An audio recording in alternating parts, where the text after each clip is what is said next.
Então, começando, a Ucrânia, ela sabe que ela está numa guerra muito difícil, uma guerra de desgaste com a Rússia. Já chegamos ali a uma marca do 20º mês de conflito intenso, que não há nenhum sinal ainda de arrefecimento dessas hostilidades e até mesmo sinais de um cessar-fogo iminente entre as partes. Nem também uma possibilidade de paz, que ambas as partes cheguem a um acordo de uma resolução para que seja possível mudar esse cenário caótico, para que haja uma reconstrução da própria Ucrânia, a economia da própria Ucrânia e, como consequência também, a própria economia da Rússia, que vem, sim, sem dúvida alguma, sofrendo grandes perdas econômicas, perdas ali no seu poder industrial. É claro que ela está se adaptando a esse cenário, já melhorou em muitas partes o seu cenário industrial, seja do setor de serviço, seja também bélico, principalmente com grandes alianças, com grandes rivais dos Estados Unidos. Então, um artigo que foi muito bem elaborado, muito bem desenhado no Instituto de Estudo de Guerra nos Estados Unidos, com sede, claro, nos Estados Unidos. Esse artigo que tem um título como O Alto Preço de Perder a Ucrânia, que foi desenvolvido pela especialista, pela analista Natalia Bugaiova. E ela consegue colocar em palavras realmente esse cenário caótico que a Ucrânia está vivenciando e esses riscos que os próprios Estados Unidos estão correndo, de certo modo, se a Rússia vencer esse conflito. Então, permitir que a Rússia ganhe a sua guerra na Ucrânia seria, sem dúvida, uma derrota estratégica praticamente autoimposta para os Estados Unidos, que enfrentam, ou melhor, enfrentariam um risco de uma guerra ainda maior, mais dispendiosa, até mesmo por toda a Europa. Por exemplo, os Estados Unidos, eles enfrentariam uma pior ameaça da Rússia desde o colapso da União Soviética, pois é exatamente a Rússia que provavelmente sairia vitoriosa desse cenário de análise de Natalia Bugaiova, que emergiria uma Rússia reconstituída e mais, sem dúvida alguma, determinada a mirar nos Estados Unidos e também a degradar politicamente e, sem dúvida alguma, a influência americana em todo o mundo. Então, a vitória da Rússia criaria praticamente o que Natalia Bugaiova coloca aqui como um mundo feio, ou seja, um mundo em que busquem uma multipolaridade frente a essa geopolítica e política que hoje o planeta está vivenciando, com essa hegemonia, claro, dos Estados Unidos, que, de maneira muito que exclusiva e íntima, poderiam perder essa hegemonia em todo o planeta.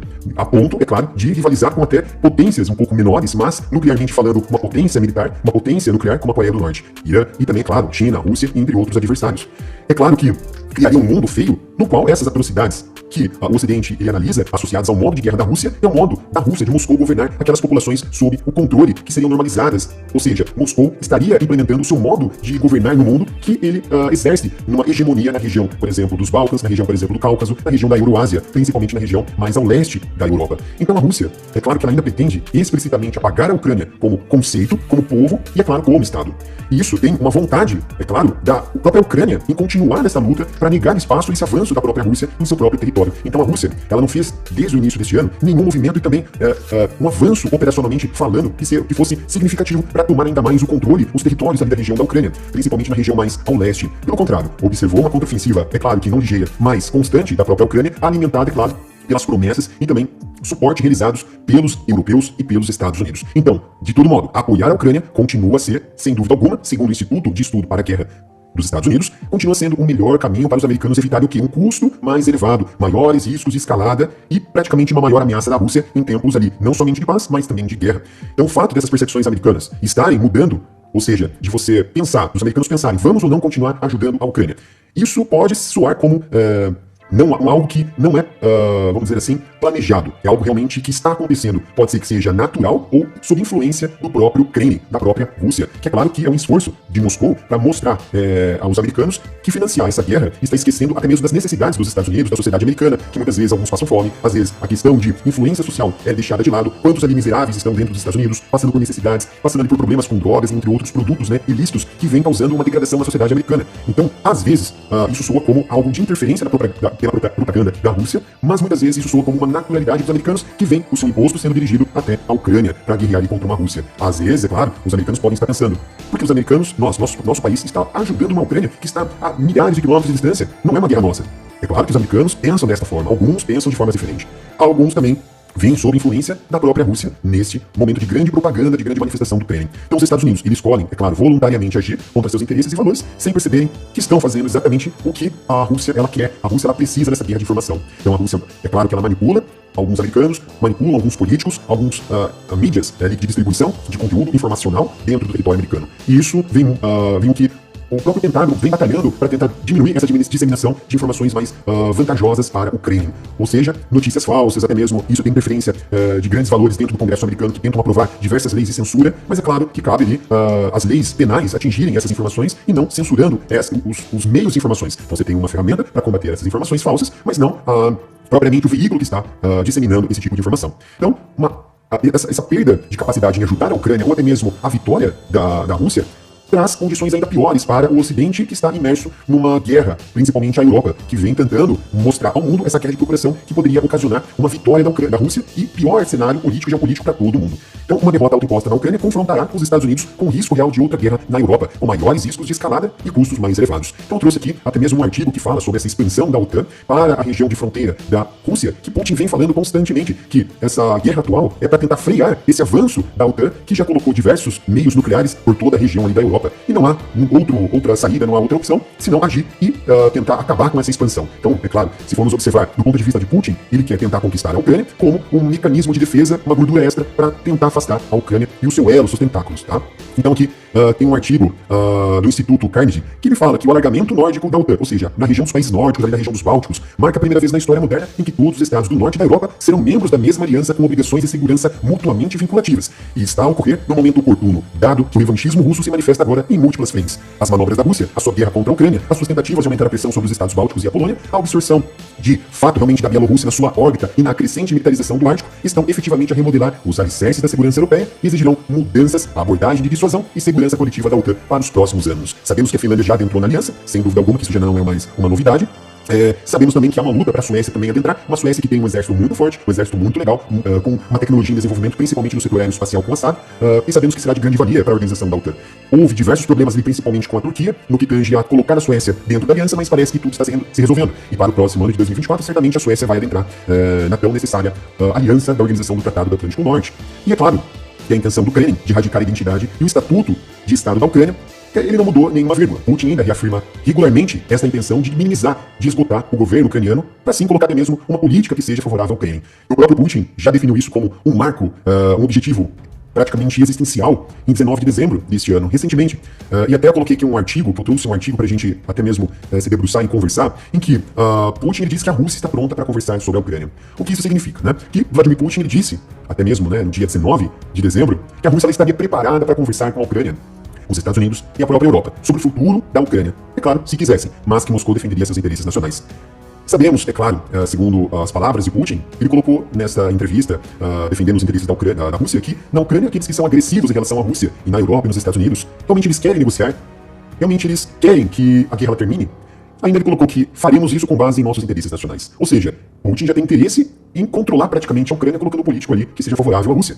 Esteja na mesma sintonia de Vladimir Putin. E a Rússia ela controla cerca de 17,5% do território que foi internacionalmente reconhecido como parte da Ucrânia quando a União Soviética ela entrou em colapso em 1991. Então, essa briga ela não é mais territorial, ela é existencial por parte da Ucrânia, segundo os relatos de Putin. Então, se a Rússia ela derrotar as forças armadas convencionais da Ucrânia, os ucranianos provavelmente recorrerão, segundo o artigo do Instituto de Estudo de Guerra, a uma insurreição dentro do país. Sobre essa parte eu fico até um pouco em dúvida, porque já existem algumas manobras, alguns protestos dentro da própria Ucrânia que tentam ali diminuir esse apoio à guerra, tentam acabar com essa guerra e até mesmo são favoráveis a uma eleição para trocar esse governo de Zelensky. Eles também falam, esses manifestantes, até mesmo alguma sociedade ali dentro da Ucrânia, que o governo ele está imerso em corrupção, está imerso em outras questões que estão trazendo ainda mais problemas para o país. Então, não posso afirmar que a maioria não quer mais esse conflito, não quer mais esse governo, mas já existem manifestações contrárias a este atual governo, inclusive a essa atual guerra. Eles querem um fim desse conflito, porque, claro, quem mais sofre são essas pessoas. Então, no cenário alternativo, em que a Rússia ela obtém um adiamento através de um cessar-fogo prematuro ou de uma ajuda ocidental insuficiente que interrompa o avanço da Ucrânia, mas é claro, sem permitir que a Rússia ela complete essa sua conquista, a Rússia ela reconstruirá e lançará novos ataques à Ucrânia. Ou seja, um cessar-fogo seria benéfico ou seria interessante para a Ucrânia, seria vantajoso, segundo esses analistas, principalmente do Instituto de Guerra, seria péssimo, porque isso daí daria margem para a Rússia se preparar militarmente e atacar de forma mais precisa, de forma mais contundente, que não oferecesse possibilidade da Ucrânia se rearmar e até mesmo receber determinados equipamentos para suprir essa hemorragia de guerra se a Rússia ela voltar a atacar. Então, os Estados Unidos eles correm um certo risco de escolher desnecessariamente um caminho contrário a esses seus interesses e valores, quando ainda podem ajudar a Ucrânia a ter sucesso.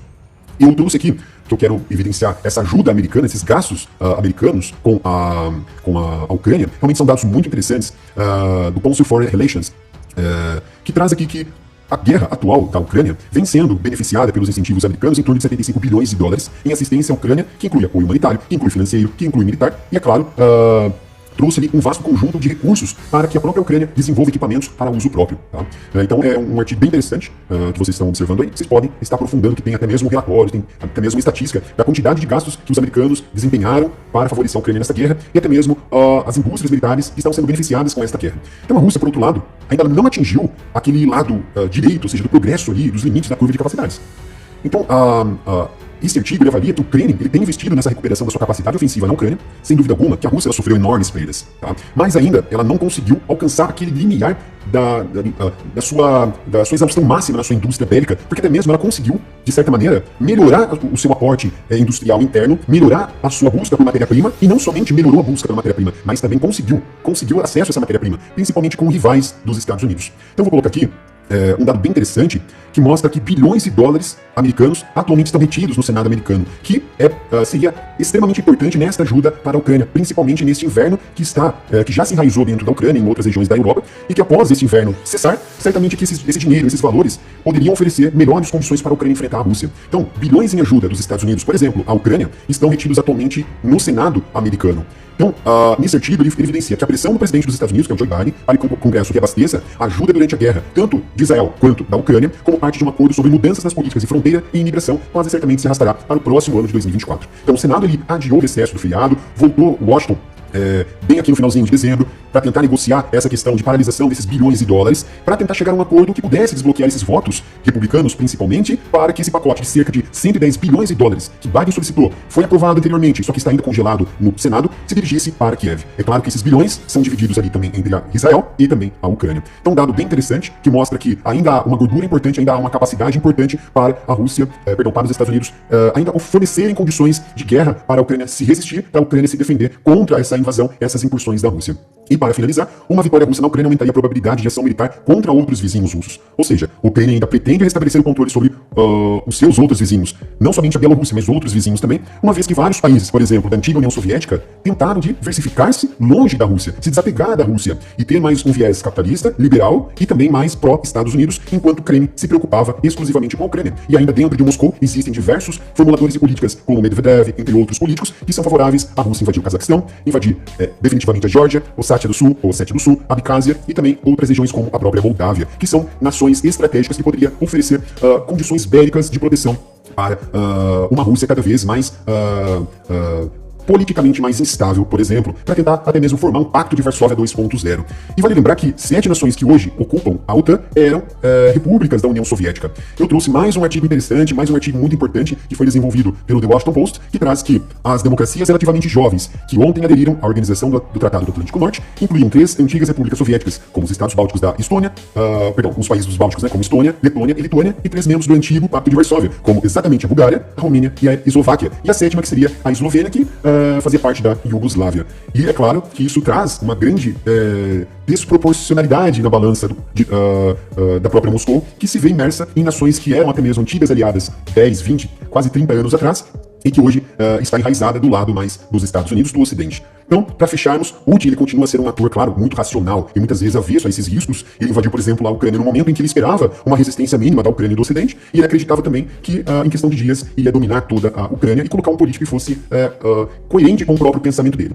Certamente isso não aconteceu. E também há um risco de uma guerra nuclear que é inerente a qualquer outra tentativa, e até essa tentativa atual, de resistir à agressão de qualquer Estado com armas nucleares. Então, concluindo nesse artigo, muito bem elaborado, muito interessante, do Instituto de Estudo de Guerra, Natália Bugarova, ela coloca que uma vitória russa na Ucrânia criaria, sem dúvida alguma, um mundo fundamentalmente, segundo ela, antiético aos interesses e valores dos Estados Unidos, com uma coligação anti-ocidental poderosa, e também uma cisão no atual geopolítica do planeta, no poder econômico do planeta, colocando fatores mais multifacetados como uma multipolaridade. E também uma simetria que ocorre em ambos os sentidos. A Ucrânia é o eixo do qual depende o futuro do poder da Rússia. E principalmente porque, se Putin perder esse conflito, certamente sua cabeça vai estar a prêmio.